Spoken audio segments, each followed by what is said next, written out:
आज हम झारखंड के इतिहास से स्टार्ट करेंगे और सबसे पहले समझेंगे historical introduction of Jharkhand, Jharkhand का ऐतिहासिक परिचय। तो झारखंड का जो नामकरण है यानी उसका जो नोमेनक्लेचर हुआ है, झारखंड नाम कैसे पड़ा, कैसे अभी के डेट में जो स्टेटहुड का भी जो दर्जा दिया गया है उसका भी नाम झारखंड कैसे पड़ा। तो सबसे पहले हम देखते हैं कि ये कहाँ कहाँ मेंशन था, कैसे इस वर्ड को लिया गया और इसका इवोल्यूशन किस तरह से हुआ। सबसे पहले हम देखेंगे इसका नाम और इसका मीनिंग। तो झारखंड दो वर्ड से मिलकर बना है। एक है झार, झार यानी झाड़, झार यानी कि झाड़ या उसको हम फॉरेस्ट बोलते हैं। और एक वर्ड है खंड, खंड मतलब किसी भी भूमि का टुकड़ा को बोलते हैं या किसी भी चीज के टुकड़ा को हम खंड बोलते हैं। तो लैंड या रीजन को हम खंड बोलेंगे और फॉरेस्ट जो है उसको हम झाड़ बोलते हैं। तो ये दोनों को मिला करके क्या बना, फॉरेस्ट लैंड और फॉरेस्ट स्टेट या फिर जंगलों का प्रदेश। तो इसका ये लिटरल मीनिंग हुआ, शाब्दिक अर्थ हुआ। अब इसको झारखंड क्यों कहा जाता है, इसके पीछे कारण क्या है। तो यहाँ पे क्या है कि डेंस फॉरेस्ट है, बहुत घना जंगल है। ट्राइबल सेटलमेंट, अब जाहिर सी बात है जहाँ पे आप देखेंगे कहीं पे भी जंगल जहाँ पे होता है वहाँ पे आदिवासी लोग ज्यादा होते हैं, यानी कि जनजातीय जीवन जो होता है या जनजातीय बस्तियां जो होती है वो वहाँ पे जंगल में पाई जाती हैं। अब उसके बाद पेस्टोरल, यानी कि शुरू में क्या थे, वो चरवाहे के तौर पे रहते थे, उनका जीवन यापन उस समय तक मान लीजिए कि एनिमल हस्बेंड्री था, पशुपालन था। तो उसके लिए पेस्टोरल लाइफ भी उनका था। शिफ्टिंग कल्टीवेशन का यानी कि झूम के थे। अब जैसे ये कहीं भी एक जगह पे रहते नहीं थे, मान लीजिए कहीं पे गए तो वहां पे 6 महीना रहना हुआ, तो उस वक्त क्या करते थे कि इनको खाने पीने के लिए तो सामान चाहिए, तो उस समय एग्रीकल्चर आ चुका था, तो शिफ्टिंग कल्टीवेशन था। तो अब शिफ्टिंग कल्टीवेशन क्या कि एक जगह रह के नहीं दूसरे दूसरे जगह में जा करके वहां का जो भी जंगल झाड़ था उसको साफ सुथरा करने के बाद वहां पे उसको उस जमीन को खेती योग्य बनाना और उस पर फिर कल्टीवेट करते थे, एग्रीकल्चर करते थे, खेती करते थे। ठीक है। तो उस तरह से उनका इकोनॉमी जो है वो ज्यादातर क्या था कि शुरुआत में जो था वो फॉरेस्ट प्रोडक्ट पे था, यानी कि वनोत्पाद क्या है उस पे। अब जैसे फल वगैरह हो गया या फिर ये गोंद वगैरह मिलते हैं या फिर लाह प्रोडक्ट आज के डेट में खूंटी एरिया में बहुत ज्यादा पाया जाता है, तो वो सब क्या है, फॉरेस्ट प्रोडक्ट है। ठीक है। अभी भी सरकार ने एक स्कीम निकाली, झारखंड गवर्नमेंट ने पलाश स्कीम, उसके तहत क्या है कि फॉरेस्ट प्रोडक्ट को प्रमोट किया गया है बहुत ज्यादा। ठीक है। उसी तरह से इनका सोसाइटी क्या था, सोसाइटी ट्राइबल कस्टम, यानी कि जो भी जनजातीय धारणाएं थी, परंपराएं थी, उसके आधार पर उनका सामाजिक व्यवस्था था। उसके आगे आते हैं और समझते हैं कि ये जो झारखंड वर्ड या फिर इसको और कौन कौन से नाम से जाना गया है। तो उसका क्या है, एक लिटरेरी एंड आर्कियोलॉजिकल एविडेंस, साहित्यिक व पुरातात्विक साक्ष्य। प्रमुख प्रमुख स्रोत कौन कौन सा है, यानी तो वो है वैदिक ब्राह्मणिक टेक्स्ट। अब वैदिक ब्राह्मणिक टेक्स्ट के अंदर कौन कौन सा आता है, यानी वैदिक ग्रंथ के अंदर एक है ऐत्रेय ब्राह्मण, जिसमें झारखंड को पुंडरा या पुंड के नाम से जाना गया है। और ये फर्स्ट लिटरेरी मेंशन है, सबसे पहला साहित्यिक उल्लेख किसमें मिलता है हमको, ऐत्रेय ब्राह्मण में मिलता है।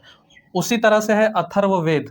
अथर्ववेद, अथर्ववेद में क्या है, हम जानते हैं कि वेद 4 तरह के होते हैं। ठीक है। उसमें से एक अथर्ववेद भी है।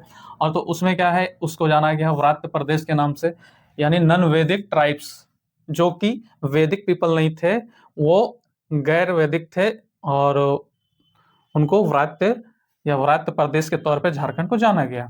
अब ऋग्वेदा, तो ऋग्वेदा में इसको किक्कट रीजन के नाम से जाना गया है, किक्कट प्रदेश के नाम से जाना गया है। और इसमें एथनोग्राफिक रेफरेंस लिया गया है, यानी जनजातीय वर्णन किसमें किया गया है, ऋग्वेदा में। जो असुरों का जो नाश हो तो वो खास करके कहीं ना कहीं ऋग्वेदा में इथनोग्राफिक रेफरेंस इस तरह का जो लाया गया था। वो असुर यहाँ का जो जनजातीय हुआ करते थे या फिर इंडियन पीपल जो भी थे, वो वैदिक पीपल से पहले जो यहाँ से रह रहे थे उनको असुर के तौर पे भी जाना जाता था। ठीक है। तो यहाँ पे एथनोग्राफिक रेफरेंस उस आधार पे लिया गया। ठीक है। उसके बाद हम आते हैं आगे और देखते हैं एपिक एंड पुराना रेफरेंस, कि महाकाव्य और पुराण में क्या क्या जिक्र किया गया है, किसका, ये झारखंड का, तो उसको समझते हैं। जैसे महाभारत में एक दिग्विजय पर्व का एक चैप्टर था, तो उसमें क्या है कि पुंडरिका या पशुभूमि या कर्क और अर्क खंड के नाम से इसको जाना गया है। उसके बाद है भागवत पुराण। भागवत पुराण में किक्कट रीजन, वही किक्कट प्रदेश के रूप में, जो कि भागवत पुराण और ऋग्वेदा में हम देख रहे हैं सेम नाम से जाना गया है। फिर वायु पुराण, वायु पुराण में मुरंड नाम से जाना गया है। उसी तरह विष्णु पुराण में मुंड। देखिए यहाँ पे कंफ्यूज नहीं होना है कि विष्णु पुराण में मुंड है और वायु पुराण में मुरंड है। ठीक है। तो इस बात का ध्यान रखना है। और ये मुंड का मतलब होता है ट्राइबल रीजन, यानी कि जनजातीय क्षेत्र जो होता है उसको हम बोलते हैं ट्राइबल रीजन। ठीक है। और विष्णु पुराण में उसको मुंड के तौर पे जाना गया है। उसी तरह से आते हैं हम आगे और देखते हैं क्लासिकल एंड फॉरेन अकाउंट्स, यानी कि शास्त्रीय एवं विदेशी लेख।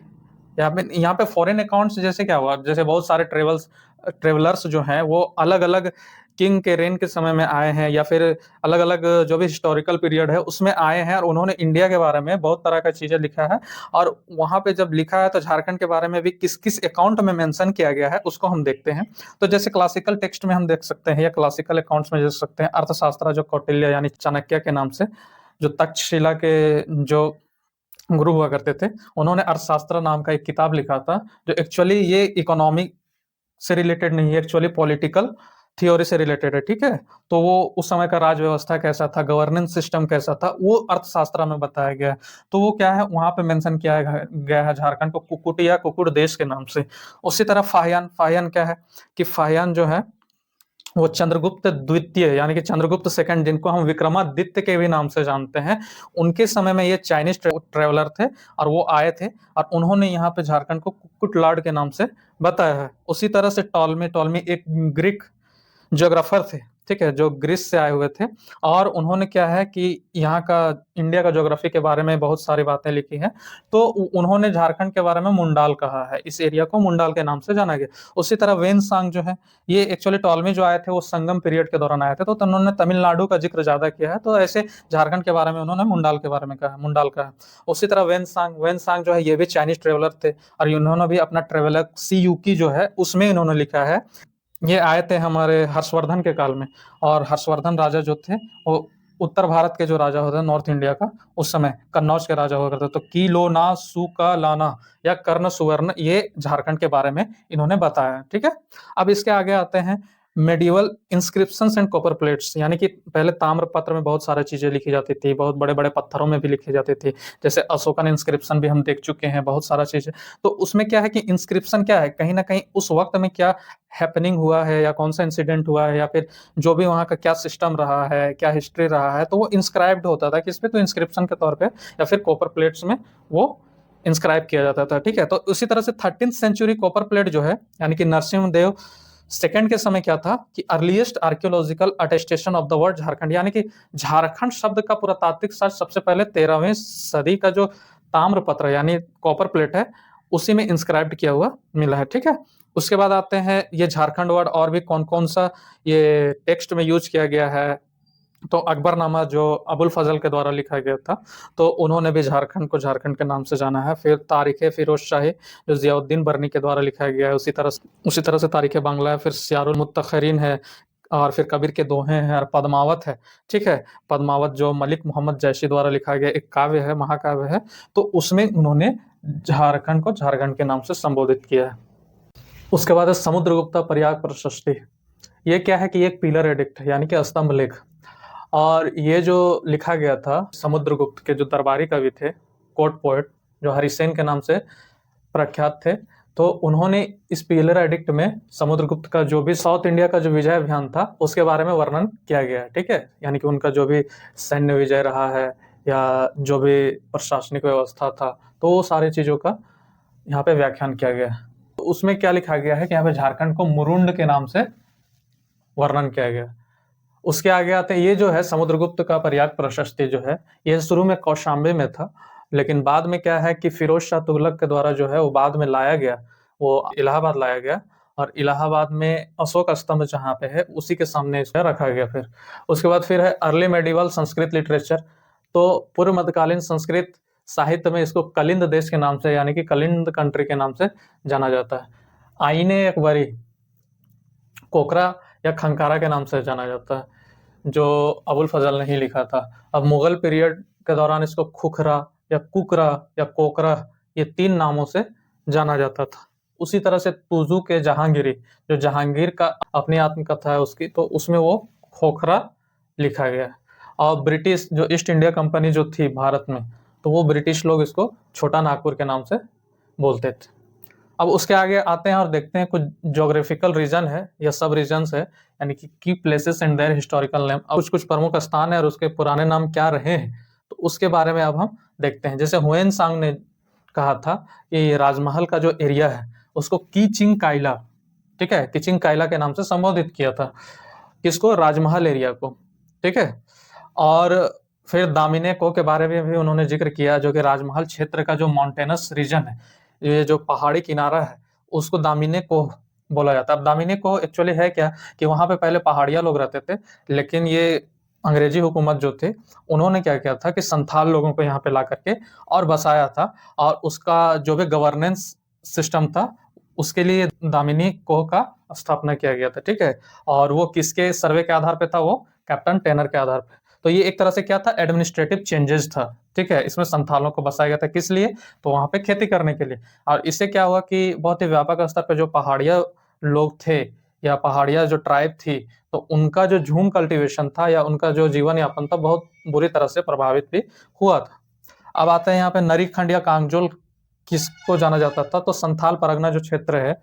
अच्छा, एक चीज और, दामिनी कोह का जो ये एरिया भी अभी जो हम देखते हैं, वो जनरली एसपीजी यानी साहेबगंज, पाकुड़ और गोड्डा, ये 3 जिला का कुछ कुछ जो क्षेत्र है, वो दामिनी कोह के अंदर आता है। और दामिनी कोह एक्चुअली एक पर्शियन वर्ड है, फारसी वर्ड है, जिसका मतलब होता है पहाड़ी का किनारा, ठीक है। अब नरीखंड कांगजोल जो है संथाल परगना के लिए वर्णन किया गया था। तो ये संथाल परगना में अभी हम जानते हैं कि हमारे 6 जिले हैं, वो उसमें से है वो देवघर, दुमका, साहेबगंज, पाकुड़, गोड्डा और एक जामताड़ा, ठीक है। तो ये जो 6 जिले हैं वो संथाल परगना के अंदर आते हैं। फिर एक रांची का नामकरण हम देखते हैं कि शुरू में उसको क्या बोला जाता था? शुरू में उसको कोकरा बोला जाता था, फिर कुछ दिनों के बाद इवोल्यूशन होकर के उसका नाम चुटिया नागपुर पड़ा, फिर उसके बाद उसको चूटा नागपुर कहा जाने लगा, फिर उसको लास्ट में अंग्रेजों ने उसको छोटा नागपुर के नाम से संबोधित किया। तो इसको हम अभी रांची के नाम से जानते हैं। उसके बाद एक और एडमिनिस्ट्रेटिव चेंजेस किया गया था 1834 में, जो कोल विद्रोह हुआ था। तो उसके लिए क्या है कि साउथ वेस्टर्न फ्रंटियर एजेंसी जो विल्किंसनगंज में इस्टेब्लिश किया गया था, ठीक है। वो कोल विद्रोह जो हुआ, उसके बाद वहां पे शांति व्यवस्था लाने के लिए, उसको मैनेज करने के लिए, वहां का गवर्नेंस के लिए साउथ वेस्टर्न फ्रंटियर एजेंसी बनाया गया था, जो कि विल्किंसनगंज में था। अभी वो हम उसको किशनपुर के नाम से जानते हैं, और फिर लास्ट में उसका जो हेडक्वार्टर जो था वो रांची, उसको रांची के तौर पे कहा जाने लगा, ठीक है। उसके बाद है, अब जैसे धनबाद जैसे शहर के लिए मानभूम यूज होता था, और टोलमी ने कर्तानिया वर्ड का इस्तेमाल किया है, जो कि खरसावां के लिए प्रयोग किया जाता है। उसी तरह मेगास्थनीज जो है, वो किचुंग रीजन यानी कि राजमहल वाला जो एरिया है, तो वो वहाँ के जो ट्राइब्स थे उनको मोडो ग्रामो रोगोई के नाम से उन्होंने संबोधित किया है या बताया है।